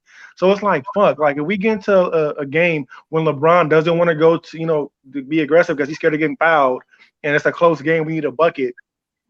Is it all on AD? You know what I mean? Like that's what scares me. Well, no, I think Schroeder will take that. And they even said Schroeder wanted the ball. I forgot what game it was at the end of the game, and they wouldn't give Schroeder the ball. And the Kings game, the one we lost. No, there was a game with LeBron, and because Schroeder was mixing niggas up, and then LeBron started that dribble, that step back 3 shit. Hey, whenever LeBron dribble like this, it's a 3. That nigga finna shoot that goddamn 3. Whenever that nigga do this. Yeah, no. Whenever, but you gotta do. Are you doing it with the left hand? Whenever he does it with the left hand, bro, the pull up is coming. Yeah, he's getting ready to pull up with the right. He look down at the dribble. He's gonna shoot. That nigga say. Yeah, when he does that little thing with the left hand, he's about to come back and shoot it. With the right hand, he about to pass it because he gonna do like a little one-on-one pass. Yeah, left hand, bro. He about to pull that bitch. That nigga look down at that left hand and pull that shit up. I'm like, this nigga about to shoot that damn thing, about to launch. On one leg, because he gonna step back on it. That damn step back. Damn. And they fucked around, let him hit a few early in the season, so he ain't started shooting that bitch yet. Yeah. So, but there was a game like that, Brandon, where Schroeder was cooking, and then he wasn't touching the ball after LeBron started doing what we talked about earlier, holding the ball to damn near 4 seconds, and Schroeder trying to, make shit happen. So I think Schroeder will, just to give you a little confidence, B-Ray, I think Schroeder will try to get you buckets because he fearless. I will say he got dog in him. He fearless. He will try to go get you buckets. But it's still going to take, if we're going to beat them dudes, it's going to take LeBron being that dude too. It's going to take LeBron, Schroeder, and AD. So who's the biggest threat on the East to them then? Philly. I don't think there is no threat to the Nets on the East. I thought Philly too, right? Yeah, I don't think so. They two up and down. As long as Ben Simmons ain't shooting shit, they ain't never going to be a threat in the playoffs. As long as they playing 4 on 5 on offense, they're not going to be a real threat. Yeah, Philly got Danny Green, so we know that nigga doing the playoffs. So good luck. He won the title. Yeah, you fucked that cupcake up. He should have told me. I could have took you off the screen like this nigga over there fucking that cupcake up. She finished that shit in 3 bites, man. Hey, Speed said nope. Doc will fuck up the rotation in the postseason. You might be right. Clipper fan, he still got PTSD. That nigga got PTSD. Hey, Ryan said, do you think the Lakers need to add a defensive wing like a 3 or a 4? That'd be nice. It'd be nice, but I don't think it's a need. I don't think we need it. I think we have enough. I think with the players we have, I think we have enough guys at that to fill that role. Bucks for defensive reason. I don't believe in the Bucks, y'all. I'm sorry. I don't believe in the Bucks. I don't believe in the Bucks. Giannis can shoot. All you gotta do is stop him. All you got to do. That nigga hit. You see the nigga hitting threes off the backboard in the All-Star game? That shit was so ugly. That shit was horrible, dog. It was bound to go in because he was perfect already. So like the Oh yeah, no, he had Kadeem Hardison with him at the All-Star game. Yeah, Kadeem Hardison. Hey, you know what's sad though? It's probably I don't know if they in here watching, but it's people who don't get that reference. They're just too young to get that reference. That's sad. My mind. If you don't understand what the sixth man is, you need to. Yeah, I don't trust the Bucks, man. Like on the East, I think their only problems will come out of the West. I think the only people who can give the Nets problems will be the Lakers and the Clippers, in my opinion. And do y'all believe in Utah? Oh yeah. No, I don't. Yeah. No. Utah's real, bro. No. Utah's like I think Really Utah's always that team that's just like niggas don't take them serious because they never win. But they are legit. Like they are a legit team. Like this isn't new. Like they last year they had y'all remember they had, I think it was before the bubble, they had like 15 out of 14 games they won. Mm-hmm. The year before that they won 13 straight. You know what I mean? Like Donovan Mitchell, since he's been there, they've had streaks. They just haven't been able to maintain them in the playoffs, obviously. But they've had some good playoff series. They're running a better team. Bingo speed. I don't believe in playoff Utah. I don't. Yeah. I don't believe in them as like regular season. I believe in playoff Utah because I believe in Donovan Mitchell. You know what? I know that's your dude, but I don't think Utah is going to beat the Clippers, Lakers, or the Nets. I believe they could beat the Clippers. They could beat us. In 7 games, you think they could beat Clippers and us? Yeah, nah. I believe it's not like I'm not scared of them, but I believe that they have everything that they need to be able to beat Jordan Clarkson balling off the Clippers. But I was having this conversation yesterday with Cam Archer. What are they missing? Because their bench, after you have Jordan Clarkson and Derek Favors, they have no one else that's going to give them any type of spark off the bench. No, they do. Ooh. I can't think of them niggas' names, but they do. Hey, do they? No. No, they do. They really do. But it's not. But Clarkson's like a legit 6 man of the year. Like he's gonna win that shit. Well, my thing is what they're doing. What they're doing is they're playing that boring type of basketball that people like kind of underestimate. And I think I think Ryan said earlier, it's like slow the game down and play good defense. They play like that. They play Spurs like basketball, like in the late 2000s. So that's winning basketball in the playoffs. To me, I mean, I'll be sitting here, 4 months from now, like, damn, they lost in the first round. Hey, Joe Ingles, but I wouldn't be surprised if they beat some teams. I was just about to ask Ryan, does Ingles start or is he coming off the bench now? Because I know they have Bogdanovich over there. No, I think Ingles start. I think Bogdanovich come off the bench. So Bogdanovich. I told you they got some niggas over there. Who's they got? Conley, Gobert, Mitchell, Ingles, Joe Ingles. And that's it? Or obviously that's it. But that's who it is? Or Speed said Mitchell turns into more me than the team in the playoffs. I believe he did that because Conley was playing horrible last year. And they didn't really have a scorer off the bench. This year they got Clarkson playing out of his mind off the bench, and Mike Conley is like really progressed his game from last year. Last year he was like just playing garbage. I don't know if he was hurt or just wasn't used to being in Utah or whatever. But that was Mitchell and Murray that went in an epic playoff game last year, wasn't it? Yeah. Scored like 40 or 50. Yeah. I believe Mitchell has more help this year on the perimeter though, man. I believe Utah is going. I don't know. We'll see. I may be wrong, but I can see them in the conference finals depending on where you see that. Do it in you know what I'm saying? Like they're legit. Like they're legit. That's other than the Lakers, I probably watch more Utah games because they be on a lot for some reason. Like they be on ESPN a lot for some reason and shit. So I've been watching, and I got to scout a future Laker. See what he needs when he gets here. So I watch a lot of their games as far as knowing, what players we're gonna need in like 4 years. Huh?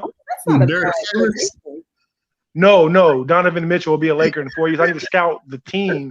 That's why I watch so many Utah games, so I know the type of team we need to build in 4 years. But anyway, I digress. They're a good team. Like they legit. Like you got to watch their games, Dame. Their games are never on TV.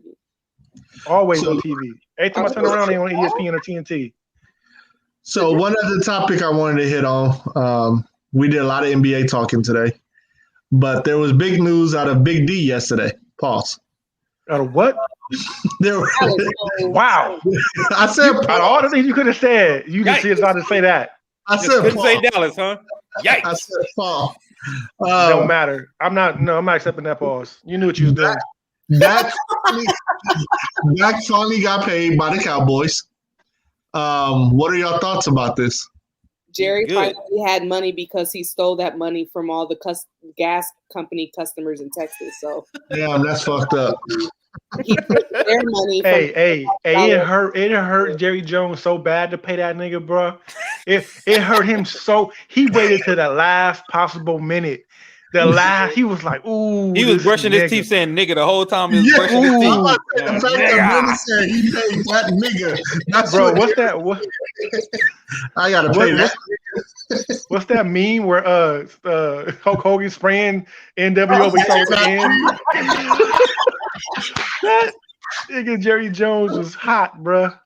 I mean, you know, the way the NFL is set up now, it's whatever quarterback is up next, get the contract. Yeah. And, you know, he was overdue. Last 2 years he should have been paid, in which he would have caught a bargain at that point in time. But it sucks because the Cowboys got a lot of money spent on, 4 players? Yeah, so I saw a meme today that said y'all spent all this money to be in 8th place. They just paid their quarterback, the running back, Amari Cooper, and DeMarcus Lawrence. Yep. And their offensive line is aging. They're no longer the great offensive line they had a couple years ago. I don't see how the line is deteriorating because Sean. Just if you want to know what the Dallas is going to look like, just look at the Rams like 2 years ago when they signed what's his name? The Goff, Gurley, Aaron Donald, and I think one more player, Brandon Cooks. None of them niggas is there anymore. Like only person that's there is Aaron Donald. So out of the 4 players you just mentioned, and only one of them gonna be there in a couple years. Yeah, that for real. Only one of them gonna be there in a couple years. That's how it always works. When you pay 4 players, 2-3 years from now they're gonna have to trade Zeke. They're gonna have to cut Zeke or trade him. They're gonna have to cut or trade DeMarcus Lawrence, and they're gonna have to trade, pick between a quarterback and a wide receiver and Amari Cooper. Them niggas not gonna be there over the next couple of seasons, like guaranteed. That's what makes me nervous because obviously my team has a quarterback that's due for a contract extension right now too. Speaking of people that say the N-word. And what sucks is once they pay this dude, we gonna lose somebody. I mean, we got Diggs and our cornerback locked up, but I don't know, man. I'm hoping Josh decides to take a discount somehow, but I don't see it, especially when you got discount. These dudes making $40 million a year now, and Dak. The white man take a discount? Yeah, Dak is set to make something like $75 million in the first year. They don't give white quarterbacks discounts, bro. What are you talking about? Oh, yeah. That nigga about to make 50. They said they probably fuck around and sign him to a new contract tomorrow just so Dak won't be only paid highest paid for like a day. Can't have a nigga being the highest paid for too long. What the fuck? They made it fuck around already. Yeah, they're like, hold on, wait a minute. He will not be highest paid for more than a week. Watch, somebody about to get paid. Oh, that's fucked up. Somebody they about to fuck around and pay what's the nigga name out of Clemson? Lawrence, before you even get to the NFL. Make him the highest paid. Nah, but they gonna Dak is more white than black. So it's fine. Josh is gonna get his contract extension within the next couple of weeks though. They're already talking about it. So I'm just hoping it's not gonna be crazy, dude. You wonder why I'm talking about it? You know why I'm talking about it? Because Dak just got his. The nigga just got paid. They're like, oh, hold on, nigga. Hey, with that, hey. But Yeah, I mean, shout out to Dak though. Like that's pretty dope. You know, broke his ankle last year, and finally, I mean, he bet on himself though. Hey man, he deserved it. He deserved it. He did. He brought that team. You know, he helped put that team back in the national picture. He helped, make them relevant again. And I think, as well as he was playing, they should have paid him the first time. Like, I think it's trash that it took this long to pay him. Trash. And I think so. That's another reason. Like, I feel like I feel like Cowboys. They can be a trash organization at times. You know what I mean? Look, they can be a trash organization when it comes to paying black people, because we saw what happened to with Dez Bryant and before my time, didn't Emmett have to set out 4 games? And because they wouldn't pay Emmett Smith, so he will have the top niggas in the league. He like, nigga, I ain't paying you though, and he like, Romo, come and get another extension. Crazy. Come on. Hey, but is that back-to-back black players that got extensions? Because Mahomes was the last one before him, right? Yep. Yeah, so they about to start paying these. You had to pay on. Say what, bro? What did you say? Oh, I'm gonna get back in Facebook jail. Yeah, you gonna get Facebook jail. Damn. I hope they don't see that. They about to start paying these niggas though, for real, bro. I'm telling you, who's the next white quarterback? It's Josh Allen, and who else about to get another? Josh and Baker. Yeah, Baker about to get paid. They about to pay that motherfucker.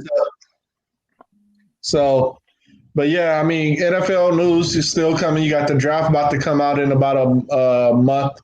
So you still free agency about to hit us in a couple of weeks. We waiting on the salary cap and everything. So, and what you feeling about your team next season? You feeling good about them, or you trepidatious? No, I'm feeling great about them. Yeah, I really thought y'all. Hey man, listen, Ant. I really thought y'all was gonna get it this year, man. I really thought y'all niggas was gonna. And I'm not trying to be funny.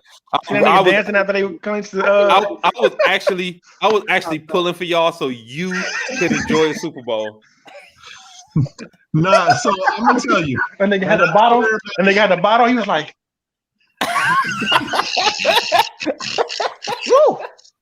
AFC East. I told y'all this. I told y'all I was nervous about going to the Super Bowl because the thing is, we had to face Brady our entire existence, and he whooped our ass every single year. So I did not want to go to the Super Bowl and have to face the Bucs with Brady, a team that a man that beat us every year. I didn't want to face him. So next year, I'm excited. We'll see if we can run it back. Everything looks promising right now. So, I was happy. I tell you now, I didn't think we was gonna make it to the AFC Championship. I knew we was gonna make it to the playoff, but hell, they had a hell of they had a hell of a ride. So I'm excited about the future, man. Brittany, what's going on with Philly, man? Nothing. Next. Did she take herself off?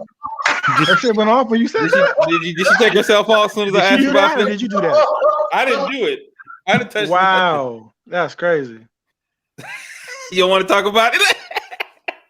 Wow. Next. You don't want to talk? Okay. Brandon, what do you want to talk about? KC, he said he's Kansas City fan now. So how did you feel about man, we got Mahomes, we got the Honey Badger and shit. You don't even sound real talking about them. You don't even fucking with you, man. I'm not no Kansas City fan, man. That shit was jokes last year. But I really don't give a fuck about like the Falcons. Like for me, it's like I can't continue to root for a team that does nothing for me. Like, what I mean? Breaking your heart. Like I can't, hey, bro. That's how I felt about the Dodgers. Like, I'm like, nigga, just don't make it to the World Series. Right. I'd rather y'all not make it than make it and lose. Like that shit is maddening. Yeah, don't like you make it and lose. That's heartbreak. But I told you a story about like when I was about to leave the Falcons game. And Philly sucks as well. Wait, go ahead. What you say, Britt? I'm answering Stewart's question. Dallas wins by default because Philly fucking sucks and the Giants fucking suck. So enjoy. Enjoy losing in the first round, but enjoy. So what you were saying, B, about leaving the Falcons? I told you the story about me wanting to leave the Falcons. No. So okay, so me watching football, like I think the Raiders left in like 95 or 94. I was like 4 or 5 and they left. Yeah. So I don't remember LA football really. So I adopted the Falcons just based off not having a team in LA. Right. So when the Rams came back in 16. I said, okay, if the Falcons don't make the Super Bowl, I'm leaving. I'm being a Rams fan. I told my brother that. Them niggas made it to the Super Bowl that year, and you know what happened in the Super Bowl that year when they made it there. So, like, I should have left. I should have followed my first mind and left in the beginning of that season because them niggas was about to go to the Super Bowl and blow the biggest lead in championship history. But if I would have left, I wouldn't have been a part of that shit. Now I'm forever linked to that shit, no matter what. Yeah, I don't care what team you try to adopt now. Pause. Oh yeah. There's a Detroit Lion fan. Where?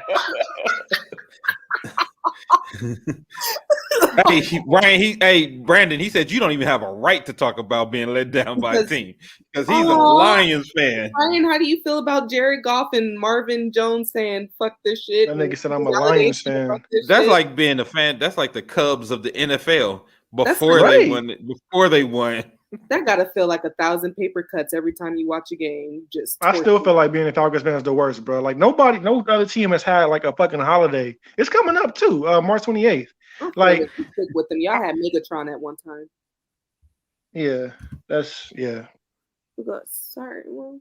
Damn, 20 years being a Lions fan. I feel for you, bro. But hey, that's loyalty. We don't see y'all like a endangered species. Like I want to go get my safari glasses and shit because you don't see Lions fans. You know what I'm saying? There's no way I would be a fucking Falcons fan anymore. 20 years ago. 20 years ago, we had Megatron and what? I'm like, right now we have a Detroit fan. We haven't seen one of these since very. Oh my god. Oh, look at that. Look at that beauty right there. Oh, look at the bloat. Oh, that's a beauty. No, they get quite frightened quite easily, so just be quiet. Who do y'all think is gonna win the Super Bowl next year? I hate to say it, I think that whole ass Tom Brady going back. You think he's going back, bro? Yeah, I think he's going back. Nope, I got Buffalo versus Rams. Of course he got Buffalo. I knew he was gonna say Buffalo. I got Kansas City and I got I don't know. Tampa Bay, they're pretty intriguing. I don't know. We gotta finish seeing like where everybody go because like Deshaun Watson's still on the board, right? So give a fuck where he go. All right, I'll go Kansas City and Arizona. Oh, why Arizona? Arizona. Yeah. You know, every few years you get that weird team that just make it like nobody saw. You know what I mean? Like, let me go put a dub on Arizona right now in case they win. I get that, you know what I'm saying, that big payout. Yeah. We'll put one on Philly, you know. Fuck it. Why not? Oh, hey, Dame. Did I lag out? Oh shit. No, you here. Oh. You here? I was listening. So look, the year that they went to the Super Bowl, Arizona against Pittsburgh, I put $100 on them before the season started because they were like a 10 to like 200 odds, and I had once the money like at the crap table, just put it on there just for fun. If them niggas would have won, bro, I would have won almost like 8 racks off that $100, bro. And at the end of the game, Santonio Holmes caught that pass in the corner of the end zone, bro, and I lost the money, man. That's crazy. Yeah. Where is Deshaun Watson going? I don't even think he moved this year. I think they're going to hold him. He's going to sit out. Nah, he might sit out 2 games, but Houston is trading him. Where do I think Houston ain't trading him. Houston not letting him go. You can't let the prisoners run the asylum, bro. Like, it's not. They're not gonna let him. If they do that, then they gotta start partnering other people and letting people out on bail and shit. That's not gonna happen.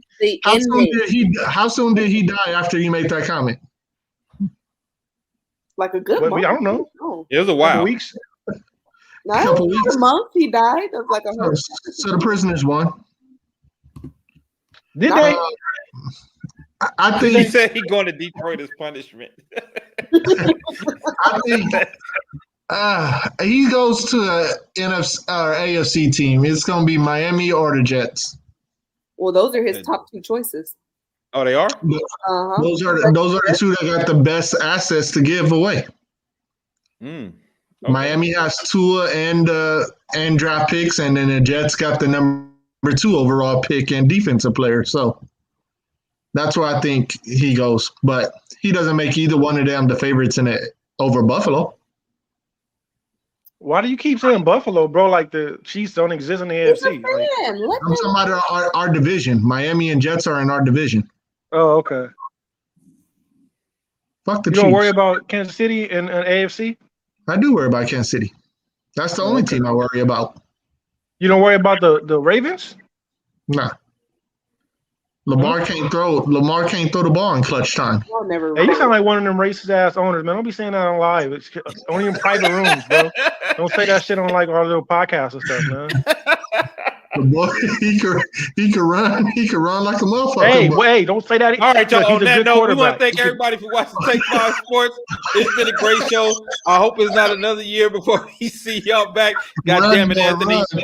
It's about what doing it big or going home. I'm focused on my plan. In my mind's in the zone. I wanna be one of the greatest that ever made it. One of the best that did it. Coming with it. Understand this is all I think about. All I ever wanna do. All I ever work for. So ain't no giving up.